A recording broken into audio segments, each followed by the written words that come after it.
Welcome to Inspiration and Transformation from the Banks of the Ganga with Sadhvi Bhagawati Saraswati, an American sannyasi living at the Parmarth Niketan Ashram in Rishikesh, India. Sadhvi is president of the Divine Shakti Foundation, a charitable organization bringing education, vocational training, upliftment, and empowerment programs to women and children. Sadhvi is also Secretary General of the Global Interfaith Wash Alliance and Director of the world-famous International Yoga Festival. Join the musings of an American sannyasi as Sadhvi shares the wisdom and teachings of her guru, His Holiness Pujya Swami Chidanand Saraswatiji. Welcome everyone to Inspiration and Transformation from the holy banks of the sacred Ganga River in the land of Rishikesh, India. What do you think is our greatest distraction? The actual thing that distracts us, as in the medium through which we get distracted, varies. There isn't one big one. It also changes from time to time. It used to be, say, television. Then it became the internet. Now we can call it smartphones. You could call it social media. The medium of our distraction keeps changing. If we are sitting on our computers trying to do something, the medium of distraction might be our inbox, our email. Right? We're trying to write a report or write a book or do something that takes time and energy and attention on the computer. But every 2 seconds, we're getting some notification that we've got another email in our inbox. If we're sitting having a meal with loved ones or friends, maybe the distraction is my phone that's beeping and blinging and pinging and lights and vibrating and whatnot. And maybe it's my WhatsApp, maybe it's my Facebook Messenger, maybe it's my Instagram, whatever it may be. The question isn't so much what is the medium of our distraction, because that's going to vary and it's going to keep changing as technology changes. So today it's Facebook and Instagram. Tomorrow it'll be something else. For a lot of people it's TikTok. I've never even seen that, but I know it's the great distraction for a lot of people. The question instead is, what is it in us that leads us to allow ourselves to be so distracted by something? Because the same temperament that gets distracted by a TV is the same that's going to be distracted.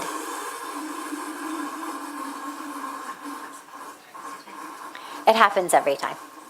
It's something with the motor and the water. But it goes away. It's a beautiful teaching. Because here you are in a beautiful moment. Sometimes we're meditating, and then you just hear this sound. And I love it as a teaching, actually, because that's kind of how it happens in life. You're in the middle of a moment, maybe you're meditating, maybe you're thinking about something, and then suddenly you get distracted. Right? So here we are talking about distraction, and the universe sends us a beautiful teaching. The motor of a water fountain. But there's 2 ways to handle that. One is to simply notice it. Ah, that's the motor. Then we bring the awareness back. And then here we are, back again. Attention was gone for 10 seconds, 20 seconds? No big deal. The other way to handle it is, oh my God, that noise. God, I hate loud noises. God, yeah, I remember when I used to work in Delhi and we were right on the main road and every second you would hear somebody honk. God, that was a horrible job. God, I wonder how I got stuck in that job. Oh yeah, I remember. That guy from my university convinced me to take that job. I never should have listened to him.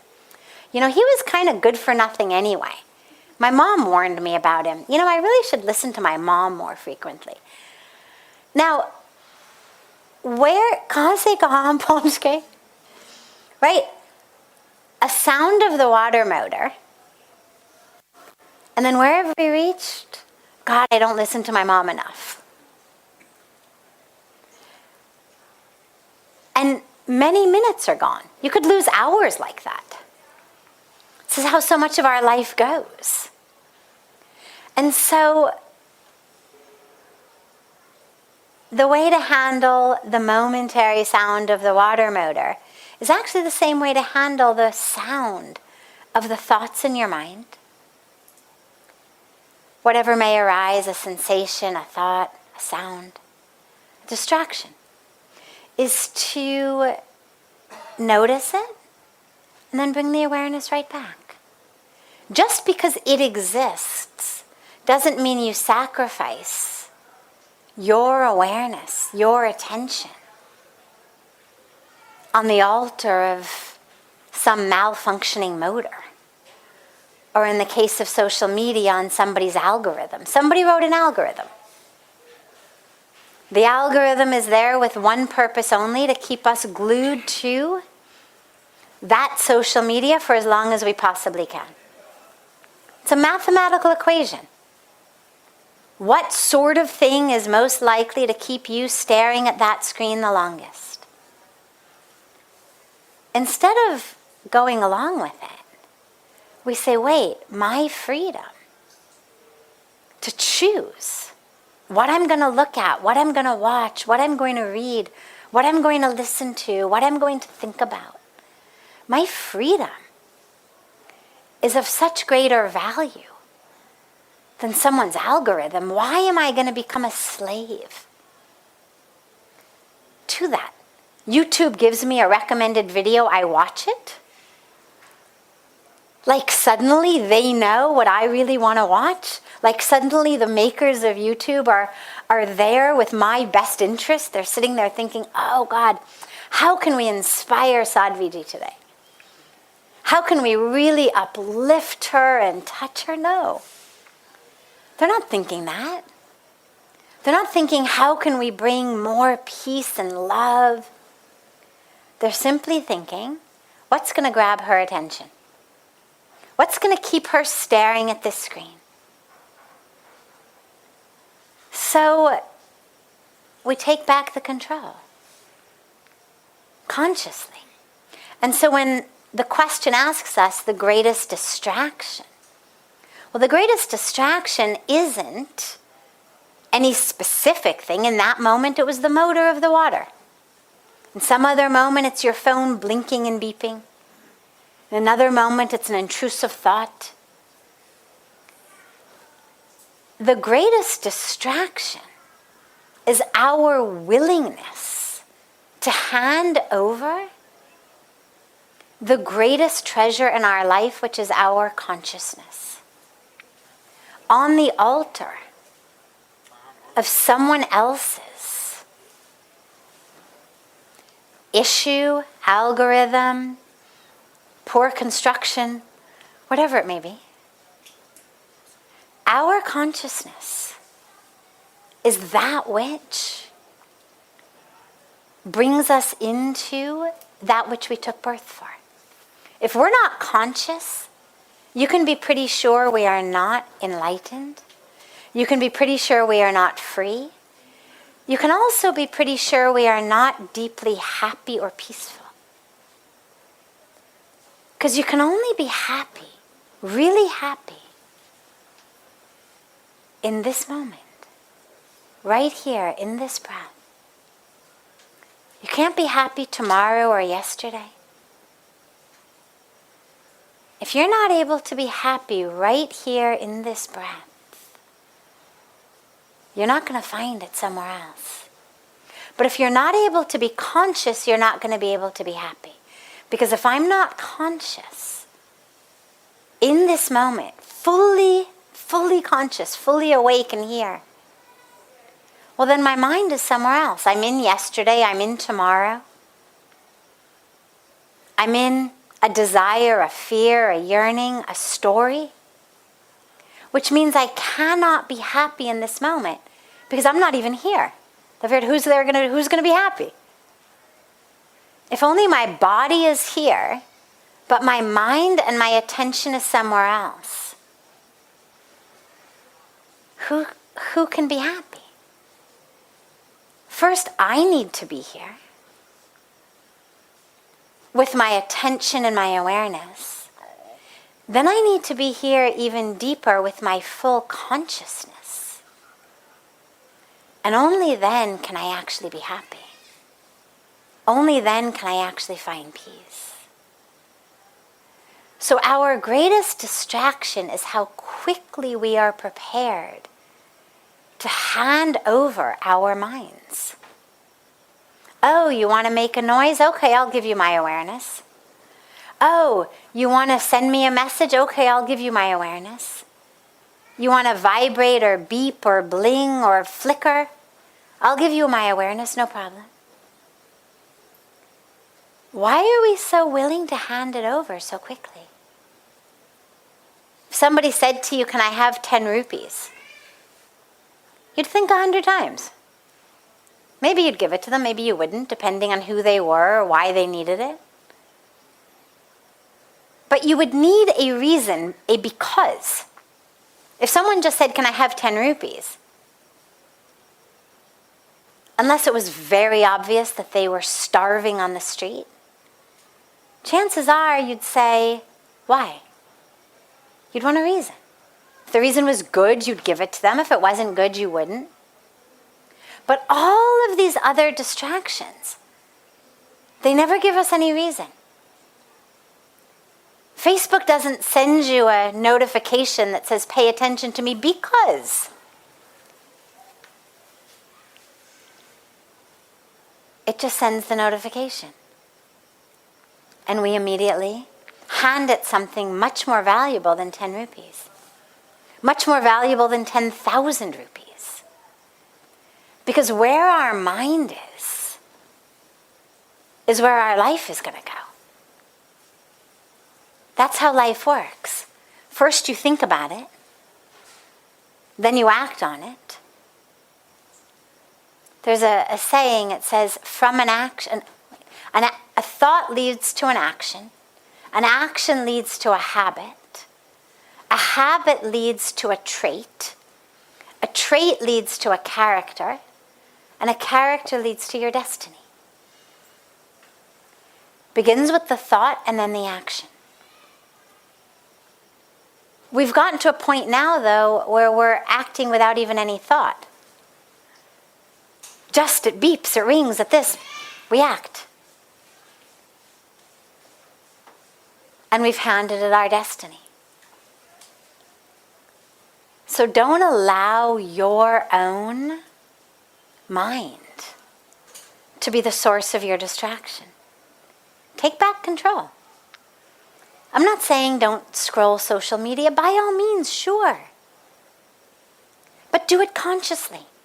Do it because you've decided, I want to go and see how so-and-so is doing, or how's this one, or unka bacha ho gaya, kitna bada ho gaya, chalo dekh lete hain. Unki shaadi hui, main ja nahi pai, chalo photos dekh lete hain. Nothing wrong with that. Do it consciously, enjoy it. Send people hearts and smiley faces and, engage. It's a community, no problem. And then when you're done, turn it off. But let it be on your decision, not on the decision of the guys and gals writing the algorithms. You want to watch a show on TV? By all means, watch it, no problem. But choose it. Choose it consciously. What are you in the mood for? What's going to leave you feeling better afterwards? Maybe you just want to laugh for 2 hours. Maybe you need to be really deeply inspired and touched. But what is it that afterwards you actually feel rejuvenated and energized rather than just you've managed to pass some time.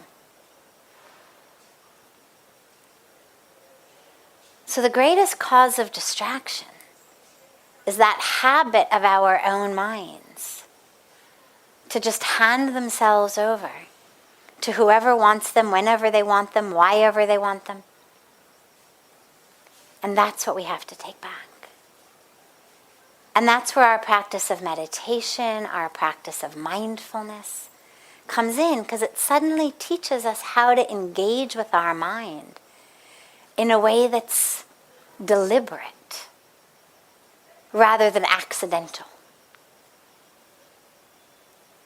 99%, I think, of where our minds end up are totally accidental. We see something, so we think about it. Somebody says something, we think about it. We get an email, we think about it. We get a message, we think about it. The motor makes a noise, we think about it. Accidental. Our minds are running on accident. This greatest tool we've been given to carve out, to create the lives we're meant to live, we are running on accident.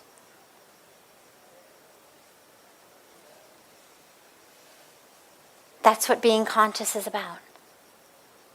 Take back your consciousness. And it's simple. It literally is just about being aware and mindful.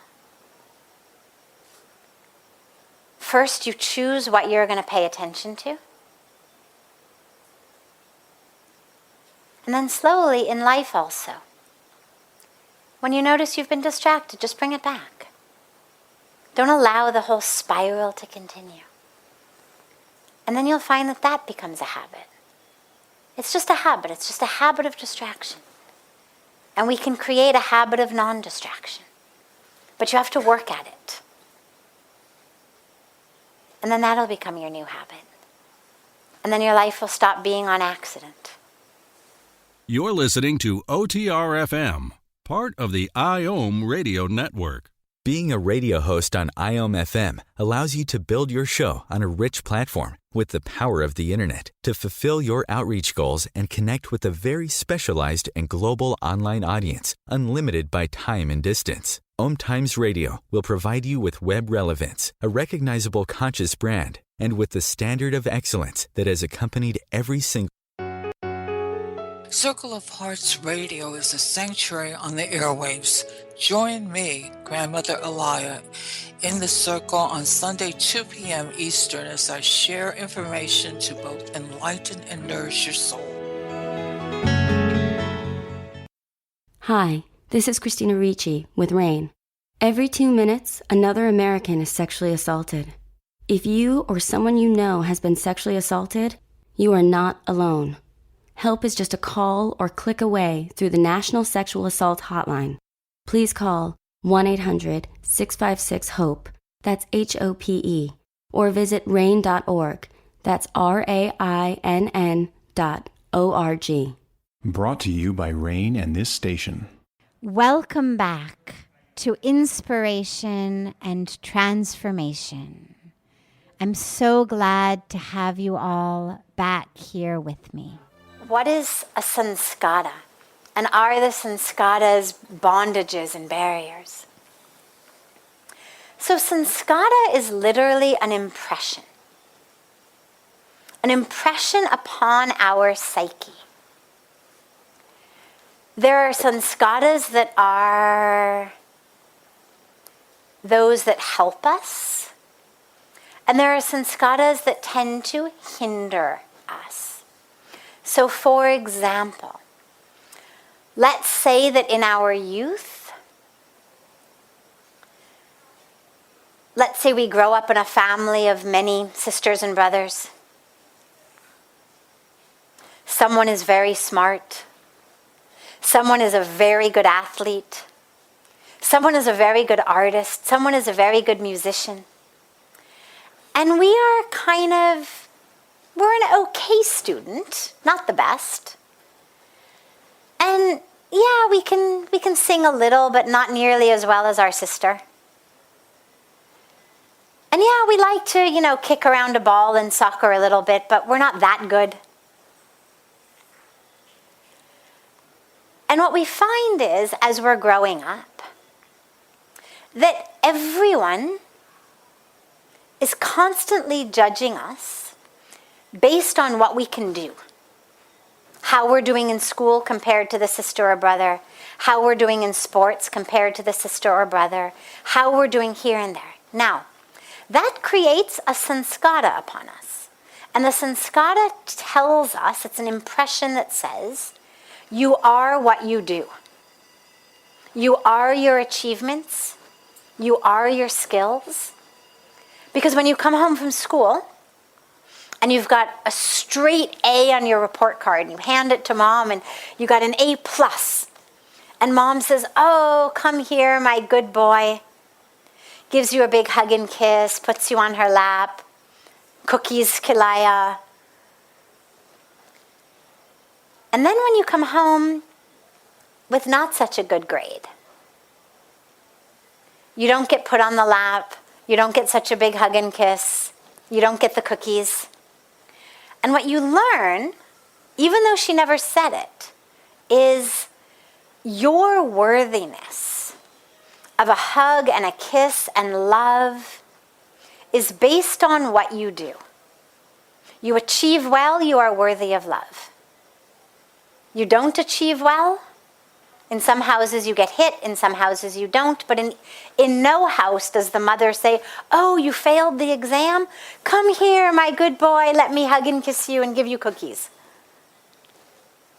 Now, every mother loves her child. In her mind, she's just trying to encourage you and discipline you. But we actually get a samskara that teaches us, you are what you do. Your worthiness of love is based on what you achieve, what you accomplish. We carry that into our life. We find ourselves pushing ourselves. We're not sleeping, we're not eating, we're not exercising, we're not going to the mandir, we don't have a spiritual path. Because we're working 100-hour work weeks trying to get ourselves ahead. Because on an unconscious level, there is a samskara that tells us we are worthy based on what we achieve. Okay? So that's one way that a pattern comes in. It's a very normal, common pattern, samskara that we get.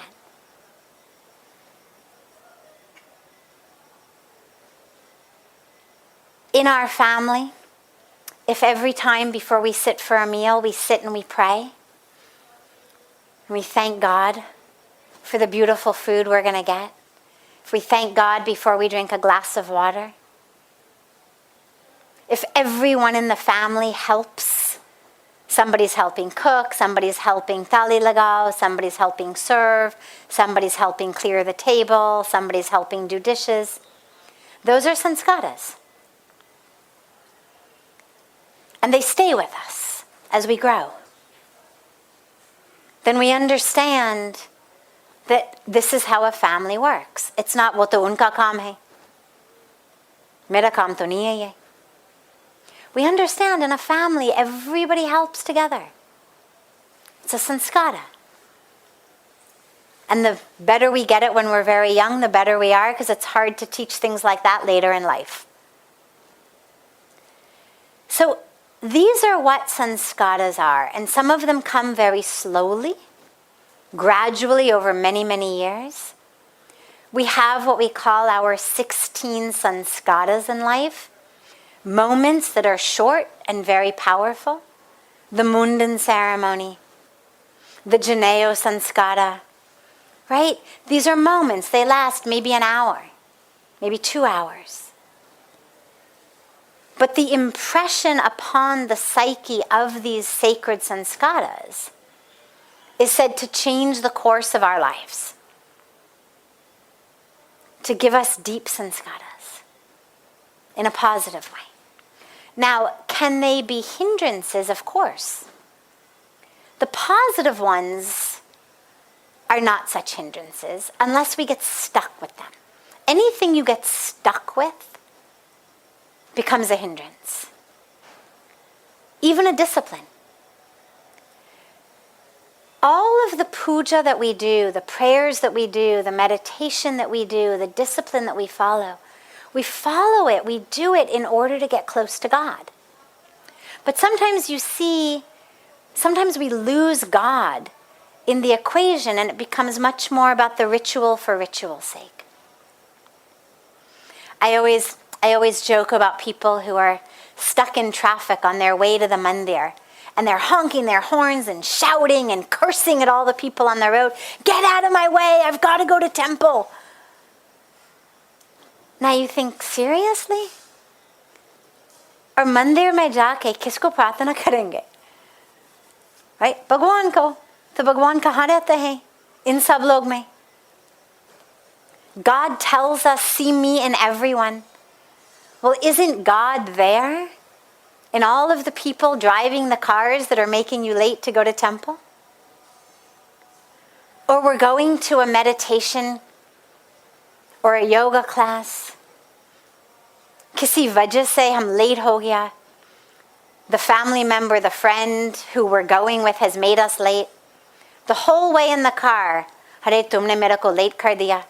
तुम तो है ही ऐसे. तुम्हारी वजह से मेरा पूरा जीवन. अब मैं ध्यान की टाइम मतलब पहुंच नहीं पाऊंगी तुम्हारी वजह से. अरे ध्यान तो अभी से शुरू कर दो, है ना? So it can become a hindrance when we lose the purpose in the method. Going to mandir is a very beautiful sanskara. If we can teach our children, give them the impression, the psychic impression of we go to the mandir, that's a great sanskara that's going to help them in their lives. But if we lose the point of it, and it just becomes mandir mein pahunchna hai, and if I have to run over the pedestrians on the way there, so be it. Well, then I've lost something. Then the sanskara has become a hindrance. All of the impressions, the positive ones, we'll stay with those for now, because of course the negative ones we know are hindrances. But even the positive ones, they become hindrances only when they make us stuck. If we can use them as rungs on a ladder to move, then they're powerful and beautiful. But if we mistake the rung of the ladder for the destination, then we get stuck. And this is when you need to break free from them. But they are very, very helpful rungs of a ladder. Can you live life without sanskaras? Typically when we say sanskar hai nahi uska, it tends to be a very negative comment on someone. When we say ki bahut sanskari hai, it's a very positive comment. So when you talk about living life without sanskaras, on a deep level, without any impressions on the psyche, I don't think so. Because as children, most of the sanskaras we get come in childhood. The brain, on just a purely neurologic level. You know, in Sanskrit we say sanskar, we speak in terms of the religion, we speak about it as an impression. But neurologically we speak about it as a neural network, a neural pattern, how our neurons fire. And what we know is that when we're very young, the brain is forming. I mean, the brain keeps changing, but in youth is when our brain is really, really, really forming. Not just the structures, but the patterns. So inevitably, we're going to develop patterns in our brain. We're going to put two and two together. We're going to understand When this happens, then that. If I do this, this is what happens. We're going to get an impression on the mind. I eat all my food. Mom smiles and is happy. I get a big hug. I throw my peas on the ground. Mom is not so happy. Even that is a sanskar. It's an impression. And it's going to guide me as I live. I may not even remember it. So many of the ways we're moving through the world are patterns that we don't even necessarily remember them forming. Like the first example I gave of, growing up and learning that your worthiness of love is based on what you do. Hence you kill yourself later on to become CEO of a company so you feel worthy. Most people don't even realize that. That's actually where so much of psychology and therapy and depth and this helps people understand, why am I doing this? What is my belief system that is leading me in this wrong direction for my life? So, no, I don't think you could grow up without sanskaras. But as we become adults, and adults on a spiritual path, we become aware of our sanskaras. As we become more and more deep, more and more aware, more and more conscious, and we watch how our brain works, we watch our impression, we start to really notice our patterns, and then we can become free of them. So I think you can free yourself of sanskaras in the same way that you can free yourself of karma, but only by becoming conscious. You can't get to be 30 years old without having accrued any karma.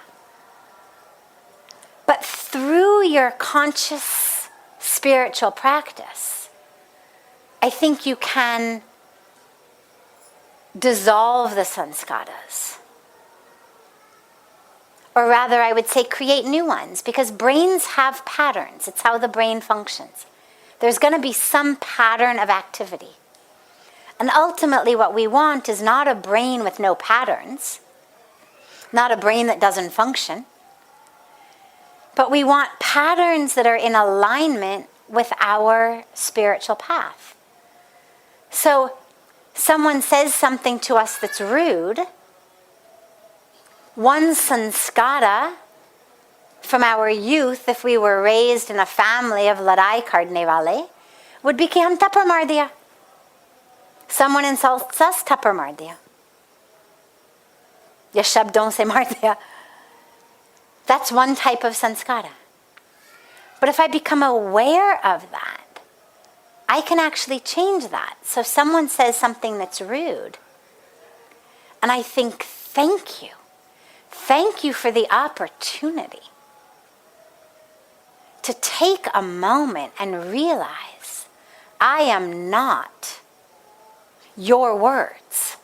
I am not your anger or your ego. Thank you for the reminder at 3 o'clock in the afternoon of a busy day. Thank you for giving me this opportunity to take a moment and drop into the truth of who I am, which is love, even if you are not acting that in this moment.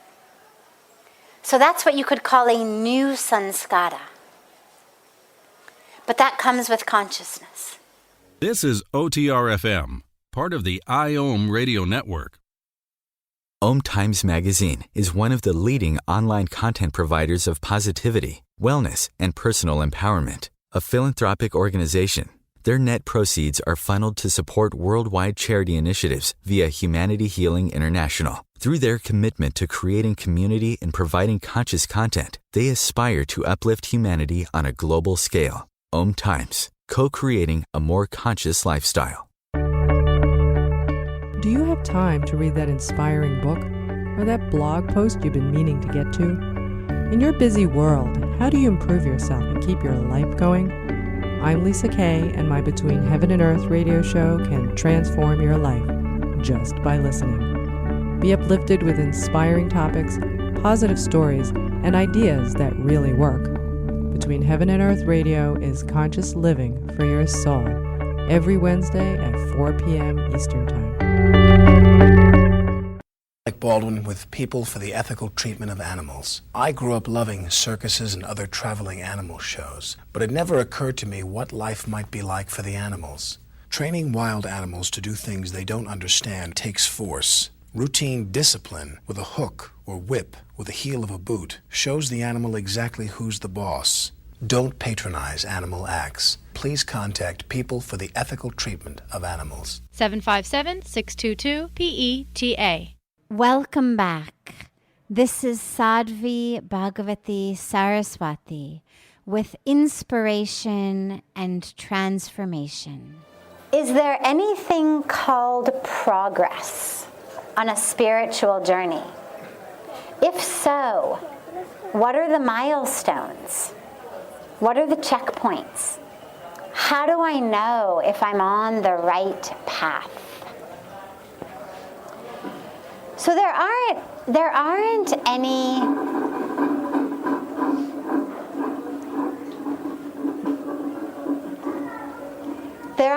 specific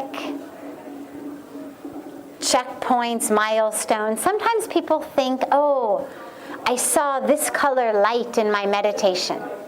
Or, oh, I saw this image came to me. Or, oh, I heard this, I heard that, I saw this, I saw that. Does that mean I'm there? Does that mean I've arrived? Does that mean I'm advanced? There's no such checkpoint. All colors are good. No color is good. Some people see colors, some don't. Some see shapes, some don't. Nothing is higher, nothing is lower, nothing is advanced. The checkpoints on a spiritual path are actually not so much what you see in your meditation, but how that meditation infuses and impacts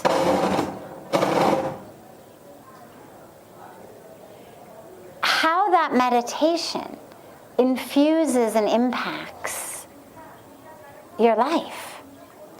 So the checkpoints and milestones that I would say for a spiritual path are, how frequently are you getting upset? How frequently are you losing your temper? How frequently are you finding yourself completely stressed out, freaked out, worried, tense, upset? How frequently do you lose yourself in the present moment? How frequently do you say, I don't know who that was, it wasn't me. I don't know how that happened, it wasn't me. As though somehow some other being took over our body, spoke words from our mouth, did actions with our hands. For me, the checking points on our path would be how frequently things like that happen. The more you find that you're not in the present moment, the more that you find that words are coming out of your mouth that you wonder, who was that? Chances are that, like all of us, there's still a lot more to do. The more you find yourself angry, whether you're actually shouting and acting out the anger, or whether you're just seething inside, whether you're turning to alcohol or drugs or food or sex or Facebook to not feel the anger. These are signs and signals that there's still a lot to be done. And when you find that you're able to string together lots of days where you didn't get angry. Not because you're repressing it or suppressing it, but just it didn't arise. You're able to string together days in which you didn't say something that later you regretted. That you thought, who was that who came over my body? That you're able to string together days of actually being present and aware. Not unconscious, not on autopilot. Those would be checkpoints or milestones that your spiritual path is blossoming, that you are progressing, we could say, on the spiritual path. So don't look for what you're seeing in your meditation. Look for how is that meditation impacting your life. Because those are the marks. Many people go into meditation with a mantra. It gives them a certain experience. Many people go into meditation through prayer, through bhakti, gives them a certain experience.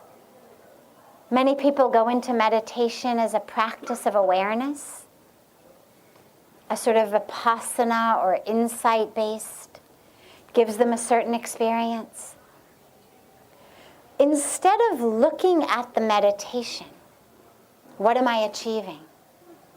Because actually, not only is that not necessarily a great mark, but it also distracts you from the meditation. So the minute that you're in meditation and you think, oh, I got it. Yeah, this is what they were talking about. I got it, I'm there. Well, what's happened? Immediately, you're no longer there. The moment the mind kicks in and says, yeah, wow, this must be what they're talking about, you're no longer there. The minute the mind kicks in and says, this is samadhi, you're no longer in samadhi. Because the nature of the mind is to work in separation. The mind separates us. Meditation, prayer, spirituality is union. Yoga is union. So in your meditation, just allow it to happen. Focus on the mantra if that's your meditation. Focus on the breath if that's your meditation. Focus on loving God if that's your meditation. But don't be checking yourself while you're meditating. Check yourself the rest of the day. Of now that I've stood up from my meditation cushion, now that I've stood up off my mat, am I still in meditation? Okay, my eyes are open. My legs are moving, my hands are moving, but no one said meditation must look like this, in a dark room with eyes closed. There's no rule that that's what meditation must look like.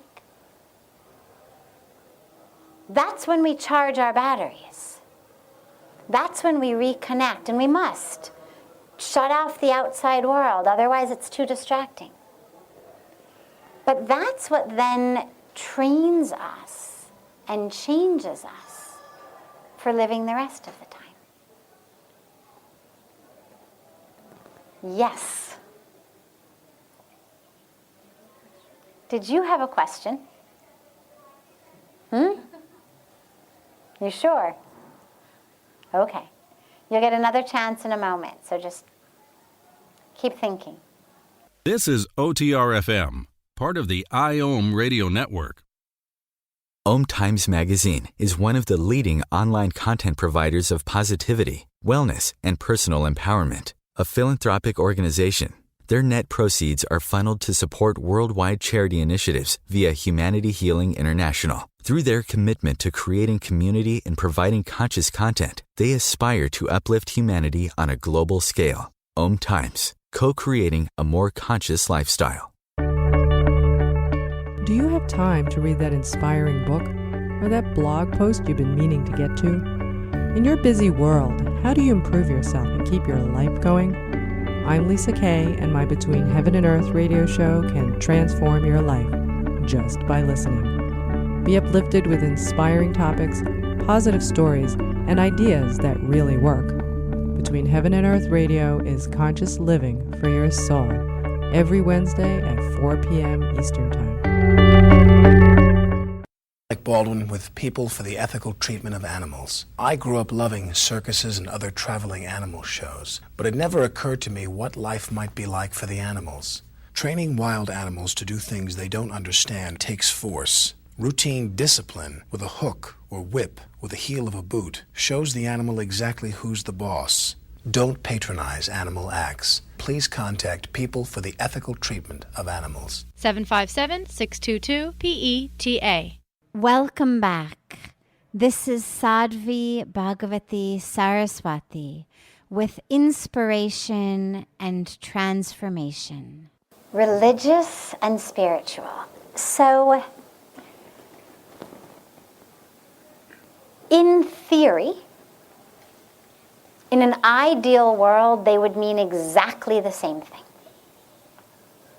Spirituality quite literally means of the spirit. Look it up in the dictionary. It literally means of spirit pertaining to spirit. Meaning, I have made a conscious choice to focus on spirit rather than matter.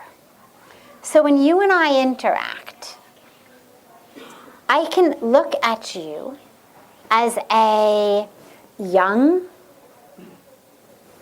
sincere, beautiful man, and you've got a beard and you've got a mustache, and I can look at the form.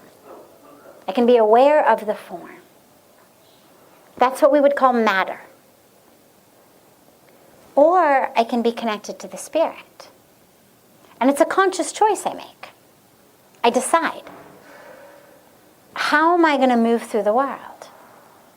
Focusing on matter or focusing on spirit? It begins with how I look at myself. Because how I look at you is based on how I look at myself. When I look at myself, do I say, oh my God, I can't believe you gained 5 pounds this week? Or, oh my God, you're losing weight, you're looking so drawn. Or, God, what happened to your hair? Or, oh my God, that's quite a pimple on your nose. Or, oh, another wrinkle? Seriously? Like, what's happening here?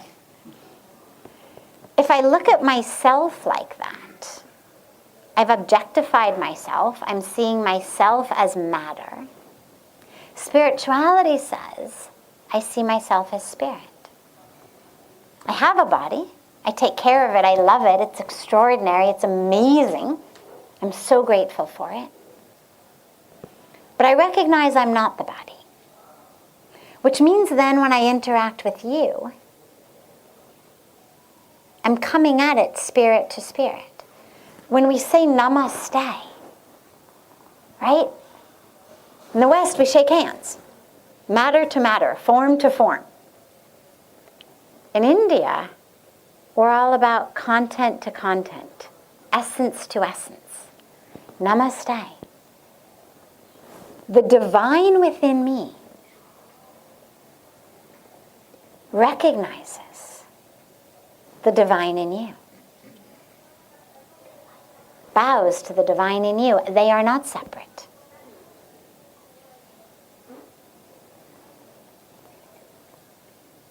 That's spirituality. Now, religion, in theory, in an ideal world, is that which gives us access to spirit. Religion is that which should, again, in theory, in an ideal world, say, you have been created not just by God, but of God. The truth of who you are is the divine, or however different religions say it. And they should be focused on getting us to connect with spirit, with soul, with divinity. Instead, tragically, they seem to have become much more about reward and punishment, much more about form than content. You are a sinner. The actions that your physical body has done are wrong. Therefore, you, the core of you, is sinful. Meaning, you are the doer. Your form. You're the body. And our spiritual connection, our religious connection becomes much more about supplicating God, like, oh, please don't punish me, I'm so sorry. You know, like kids with parents. I know I wasn't supposed to have a cookie before dinner, but oh my God, I'm so sorry, I couldn't help myself. Please, please don't spank me. We start developing relationships like that with God. Because it's been given to us as reward and punishment. And this is where you get so many people who say, well, I'm not religious, but I'm spiritual. And to me, as a deeply spiritual and deeply religious person, I feel like statements like that show us that as religious people, we have failed. When people say that, you're next. When people say that, it makes me feel badly for religion. I find myself apologizing on behalf of religion that we have sort of pushed people away with all of the rules, all of the dogma, all of the do's and the don'ts and the punishments and the rewards. And the truth is, these days, most of us find ourselves feeling like we come up short a lot. In school, never quite get enough correct answers on an exam, never quite make the teacher happy enough. In our workplace, never quite doing exactly what the boss wants, never quite getting where we should get. In our homes, we've got our spouses, our parents, our children telling us, you do that wrong, you do this wrong, you're stupid, you're this, you're that. Now, really, we also want to go to God and hear it again? It's no wonder that people are saying, no religion. Like, I spend all day long hearing that there's something wrong with me. Now in my free time, I'm also going to find myself in an additional circumstance where I'm told there's something wrong with me. People don't want it. But they want to connect to spirit. They want to connect to the truth of who they are. They want to connect to love, to oneness. Hence I'm spiritual but not religious. And I think it's incumbent upon religious people to take back religion. Religion was never supposed to be about rewards and punishments. It was supposed to be about God and ways of accessing God and ways of understanding God and the universe. And I think we need to take back religion so that it starts to look a little bit more like spirituality. This brings to a close this hour of inspiration and transformation. Thank you so much for joining me. I'm so glad to be together with you all each week, and I look forward to being together again next Thursday, same time, on OMTimes Radio.